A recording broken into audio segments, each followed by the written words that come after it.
নমস্কার, আমি সুমনা। সুমনাস ফুড স্টোরিতে আপনাদেরকে স্বাগত জানাই। আশা করি সকলে ভালো আছেন, সুস্থ আছেন। আজকের রেসিপি মাছের মাথা দিয়ে মুগ ডাল। তাহলে চলুন শুরু করা যাক। এখানে আমি 200 গ্রামের মতো মুগ ডাল নিয়েছি। কড়াইটাকে গরম করে নিয়েছি আগের থেকে। নিয়ে এবার মুগ ডালটাকে দিয়ে ভালোভাবে স্লো থেকে মিডিয়াম ফ্লেমে রেখে মুগ ডালটাকে ভালোভাবে ভেজে নিচ্ছি। মুগ ডালটা থেকে যতক্ষণ না একটা ভাজা গন্ধ আসছে ততক্ষণ আপনাদের এই মুগ ডালটা ভেজে নিতে হবে।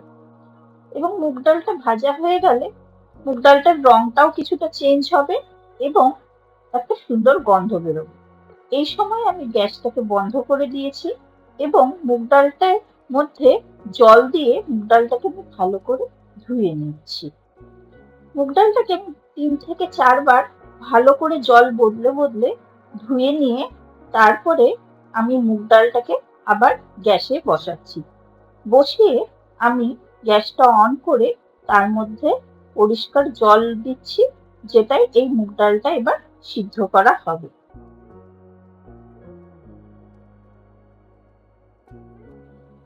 এখন আমি মুগ ডালটার মধ্যে পরিমাণ মতো লবণ দিচ্ছি মুগ ডালটার সাথে সিদ্ধ হওয়ার জন্য। হলুদ আমি এখন ব্যবহার করব না। মুগ ডালটা তাহলে সিদ্ধ হতে থাক। আমি এখানে একটা গোটা কাতলা মাছের মাথা নিয়েছি। তাতে নুন এবং হলুদ দিয়ে ম্যারিনেট করে রেখে দিচ্ছি। এটাকে যতক্ষণ ডাল সিদ্ধ হবে ততক্ষণ ম্যারিনেট করলেই যথেষ্ট। এটা করে আমি পাশে সাইডে রেখে দিচ্ছি।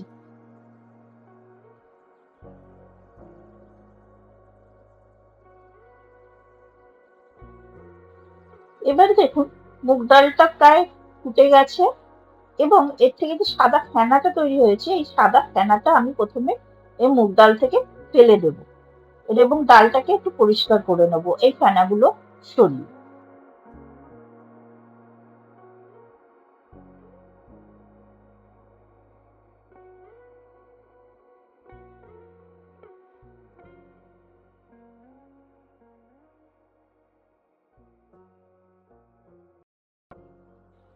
আমি ডালের সাদা ফেনাটা তুলে ফেলে দেওয়ার পরে এই সময় আমি অ্যাড করলাম হলুদ। আমি যদি আগে হলুদটা অ্যাড করতাম তাহলে ওই ফেনার সাথে এই হলুদটা বেরিয়ে যেত, যার ফলে ডালের কালারটাও অনেকটা ফ্যাকাশে হয়ে যেত। এবং ডালটা ভালো সিদ্ধ হওয়ার জন্য আমি ঢাকনা দিয়ে দিলাম। কিছুক্ষণ পর ঢাকনা খুলে দেখা গেল যে ডালটা প্রায় সেদ্ধ হয়ে গেছে। আর বেশি এর থেকে বেশি সিদ্ধ করার দরকার নেই এবং ডালটা আমি একটা অন্য পাত্রে তুলে রাখলাম। এবার আমি আবার কড়াই বসালাম এবং কড়াইটা গরম হলে আমি তার মধ্যে বেশ খানিকটা সর্ষের তেল দিলাম। তেলটা গরম হওয়া পর্যন্ত অপেক্ষা করতে হবে। এরপরে তেলটা ভালো করে গরম হয়ে গেলে আমি এর মধ্যে যে ম্যারিনেশন করে রেখেছিলাম মাছের মাথাটা, সেই মাছের মাথাটা দিয়ে বেশ ভালো করে মাছের মাথাটাকে এবার ভাজতে দিলাম। বেশ কিছুক্ষণ ধরে এপাশ ওপাশ করে উল্টে পাল্টে মাছের মাথাটাকে ভেজে নিতে হবে।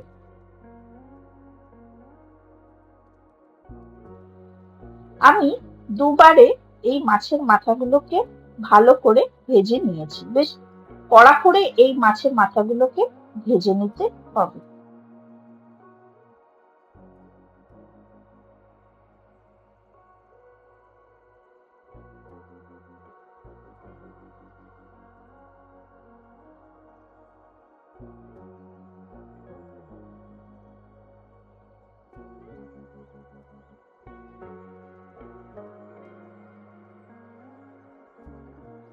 কড়াতে তেল গরম আছে, তো এই সময় আমি গ্যাসের ফ্লেমটা একটু স্লো করে রেখেছি।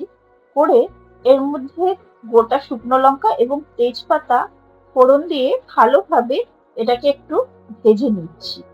এরপরে আমি গোটা জিরেও অ্যাড করলাম।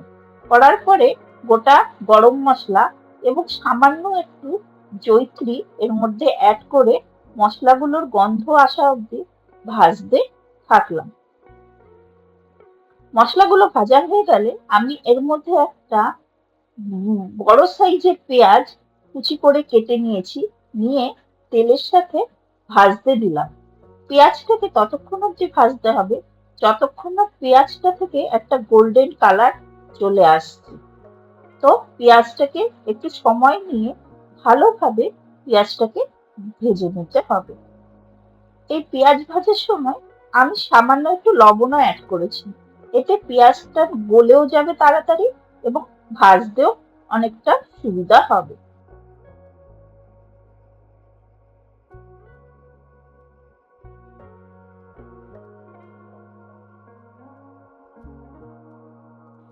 বেশ কিছুক্ষণ পেঁয়াজটা ভেজে নেওয়ার পরে আমি এখানে বড় সাইজের একটা টমেটো কুচি করে কেটে রেখেছিলাম, সেইটা এই পেঁয়াজের সাথে অ্যাড করলাম এবং টমেটোটায় গলা অবধি এটাকে কুক করতে হবে। এই সময় গ্যাসের ফ্লেমটা একদম সিমে রাখবেন, তাতে টমেটোটা খুব তাড়াতাড়ি গলে যাবে। সাথে দুটো চেরা কাঁচা লঙ্কাও অ্যাড করলাম। ঝালটা আপনারা আপনাদের পছন্দ মতো এখানে অ্যাড করতে পারেন। এবং একটি লঙ্কা দেওয়ার পরেই আমি 1 চামচ আদা রসুনের পেস্ট অ্যাড করে এই পেঁয়াজ টমেটো লঙ্কার সাথে ভালোভাবে মশলাটাকে ছাঁকলে নিচ্ছি।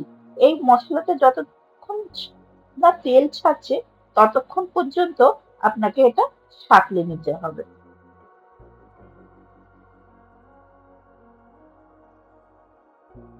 এখন দেখতে পাচ্ছেন মশলাটা সাতলানো হয়ে গেছে।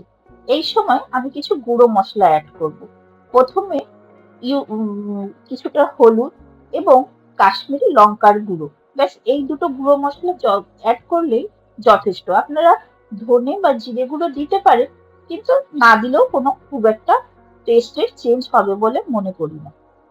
এরপরে ভাজা মাছগুলো আমি এই মশলার সাথে মিশিয়ে নিচ্ছি।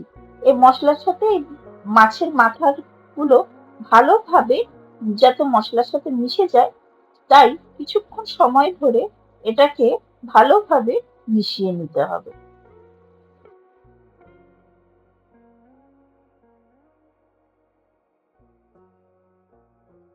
আপনাদের যদি মনে হয় এই সময় এটা বেশি শুকনো শুকনো লাগছে, তো আপনারা যে ডালটা তৈরি করে রেখেছেন ওখান থেকে যে ডালের জলটা একটু রয়েছে ওই ডালের জলটা এর মধ্যে অ্যাড করবেন।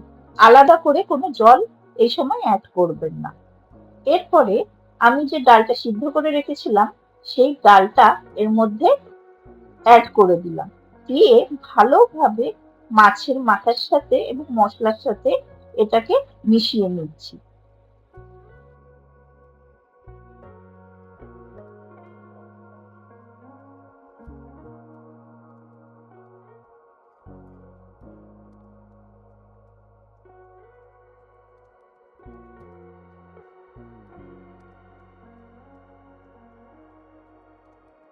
এই সময় আমি একটু জল গরম করতে বসিয়েছি, সেই গরম জলটাই এবার এর মধ্যে ঢেলে দিলাম।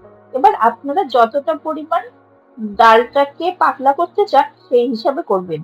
তবে আমি মনে করি এই ডালটা একটু ঘন ঘনই বেশি ভালো লাগে, তাই জলটা একটু কম দিলেই এটার টেস্টটা একদম অ্যাকিউরেট থাকবে।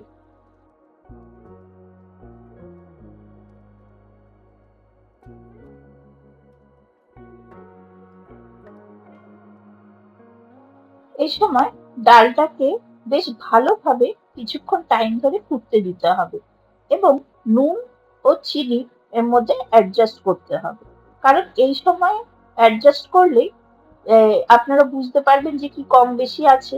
তো সেই সময় আপনাদের এখানে নুন আর চিনিটা অ্যাডজাস্ট করতে হবে।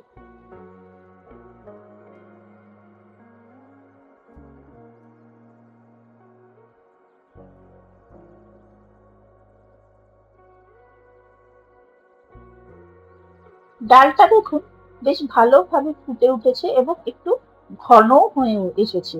এই সময় আমি একটু গরম মশলা গুঁড়ো এবং 1 চামচ ঘি দিয়ে দিয়ে গ্যাসটাকে অফ করে দিয়েছি এবং এই ঘি এবং গরম মশলা গুঁড়োটা ডালের সাথে ভালোভাবে মিশিয়ে দিয়েছি এবং গ্যাসটা বন্ধ করে দেওয়ার পরে আমি আরো 2টো কাঁচা লঙ্কা এবং ধনেপাতা ছড়িয়ে গ্যাস একটা ঢাকনা দিয়ে ঢেকে রেখেছি। স্ট্যান্ডিং টাইমে 5 থেকে 10 মিনিট এটা রেখে দেবেন, তারপরে আপনারা এটা পরিবেশন করতে পারেন। দেখুন তাহলে তৈরি হয়ে গেল আজকে মাছের মাথা দিয়ে ভাজা মুগের ডাল। একবার বাড়িতে তৈরি করে দেখুন, নিশ্চয়ই ভালো লাগবে। চ্যানেলটির সাথে থাকবেন, চ্যানেলটির পাশে থাকবেন আর চ্যানেলটিকে সাবস্ক্রাইব করে যাবেন নতুন রেসিপির জন্য।